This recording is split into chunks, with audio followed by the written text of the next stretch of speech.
एक गांव में एक गरीब औरत रहती थी। उसके यहाँ कोई औलाद ना थी। बहुत देर के बाद एक लड़का पैदा हुआ और लड़का बहुत ही खूबसूरत था। लड़के को पाकर वो दोनों बहुत खुश हुए कि हमारी तो किस्मत जाग गई। फिर एक दिन ऐसा हुआ कि एक पंडित ना उनके घर पे आया और उसने लड़के की तरफ देखा और उसके माता पिता से कहा, अरे वाह, क्या कमाल बच्चा है आपका, इसकी तो बहुत अच्छी किस्मत है।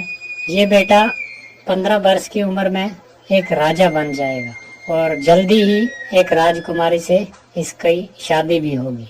बहुत अच्छी किस्मत वाला लड़का है आपका ये बात जब पंडित ने बोली तो माता पिता बहुत खुश हुए और ये बात जो थी वो आहिस्ता आहिस्ता पूरे गांव में फैल गई कि ऐसा ऐसा लड़का एक पैदा हुआ है। इत्तेफाक से राजा उसी गांव से गुजर रहा था, शिकार करने के लिए जा रहा था।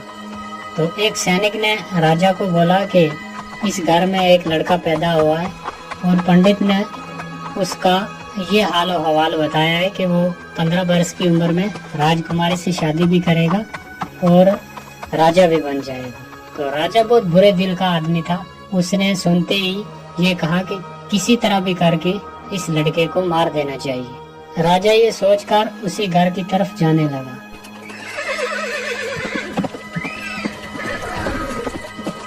चलते चलते जब उस घर पहुंच गया तो उसने उस लड़के के माता पिता से कहा, इस लड़के को तुम मुझे दे दो, मैं इसकी अच्छे तरीके से परवरिश करूंगा और जब जवान हो गया तो मैं तुम्हें वापस लौटा दूंगा।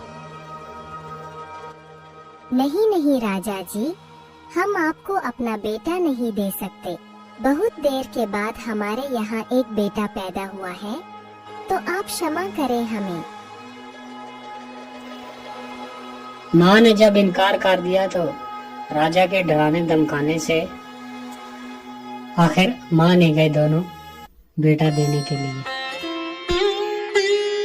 राजा लड़के को लेकर एक जंगल की तरफ चला गया।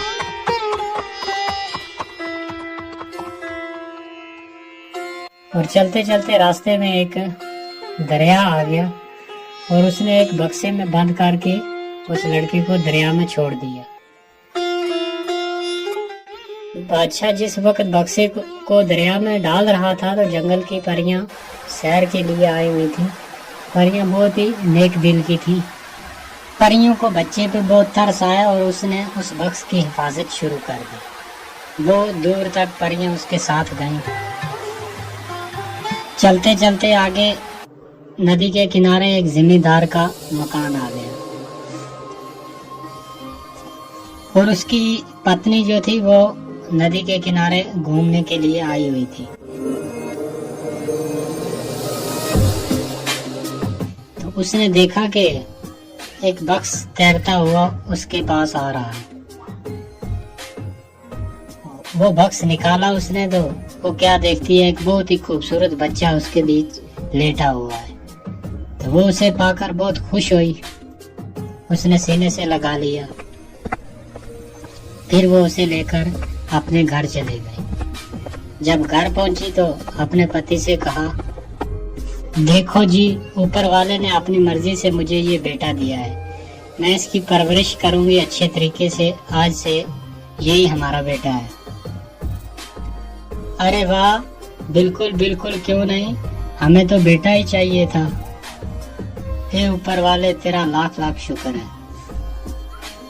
बच्चे को पाकर ये दोनों पति पत्नी बहुत ही खुश हुए और खुशी खुशी अपनी जिंदगी गुजारने लगे और बच्चे की बहुत अच्छे तरीके से परवरिश की। उसके लाडो प्यार में वक्त का पता ही नहीं चला। तो देखते देखते 15 वर्ष गुजर गए और वो बच्चा 15 वर्ष का जवान हो गया। और तकदीर एक बार फिर बच्चे को उसी मोड़ पर ले आई। एक दिन बादशाह शिकार के लिए निकला। चलते चलते बहुत दूर निकल गया और रात हो गई। बादशाह ने सिपाहियों से कहा कि जाओ देखो, यहाँ नजदीक कोई जगह है रात ठहरने के लिए। तो सिपाही हुक्म पाते ही चले गए। सिपाहियों ने वापस आकर अर्ज किया कि हुजूर, यहाँ से थोड़ी दूरी पर दरिया के किनारे एक जिम्मेदार का मकान है। बादशाह ने सिपाहियों के साथ जिम्मेदार के मकान पर चला गया।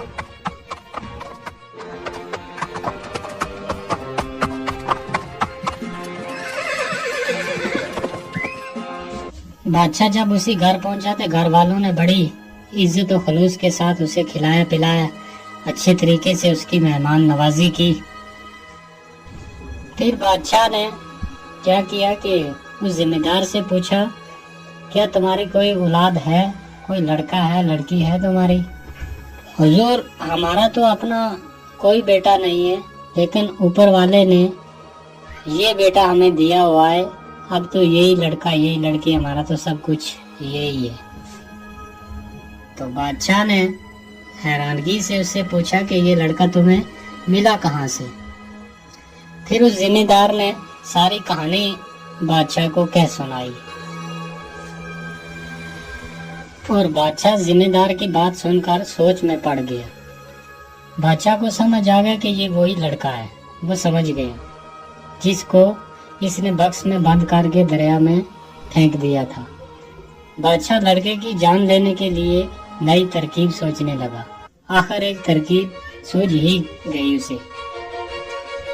बादशाह ने जिम्मेदार से कहा, क्या तुम्हारा लड़का मेरा एक काम कर देगा? जिम्मेदार ने जवाब दिया, बड़ी खुशी से हुजूर, आप बादशाह हैं, आपका कहना कैसे मोड़ सकते हैं, आप हुक्म कीजिए। तो बादशाह ने कहा कि मेरा ये खत लेकर अपने लड़के को फौरन मेरे शाही महल भेजो। जिम्मेदार ने बादशाह से अर्ज किया कि हुजूर, अभी तो बहुत रात हो गई है और रास्ते में बहुत घना जंगल भी है, तो अगर आपको इतराज ना हो तो सुबह होते ही मेरा लड़का जो है वो खत लेकर चला जाएगा। तो बादशाह ने कहा कि नहीं नहीं, अभी और इसी वक्त जाना होगा। तो बाप ने बेटे को खत देकर आखिर रवाना कर दिया। वो चलने लगा।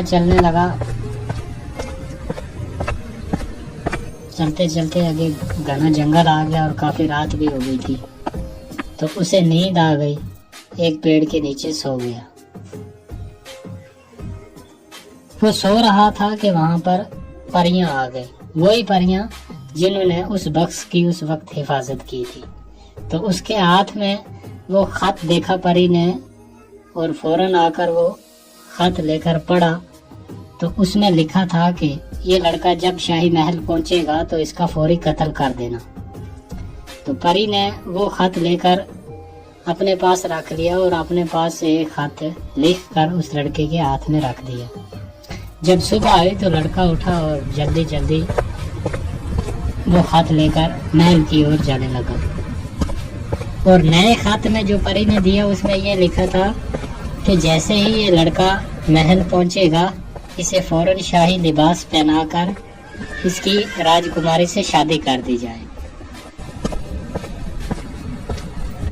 और लड़के ने वो खत लेकर रानी को जब दिया तो रानी ने पढ़कर बड़ी हैरत से उसकी लड़के की तरफ देखती रही, क्योंकि बादशाह का हुक्म था तो वो भी इनकार नहीं कर सकती थी। तो उसने फौरन। तो दोस्तों, आपको क्या लगता है, ये लड़का बच पाएगा या नहीं? आगे क्या हुआ इसके साथ, वो देखने के लिए प्लीज चैनल को सब्सक्राइब कर दें और वीडियो को लाइक कर दें, ताकि हम आपको वीडियो का दूसरा भाग जल्दी दिखा सकें।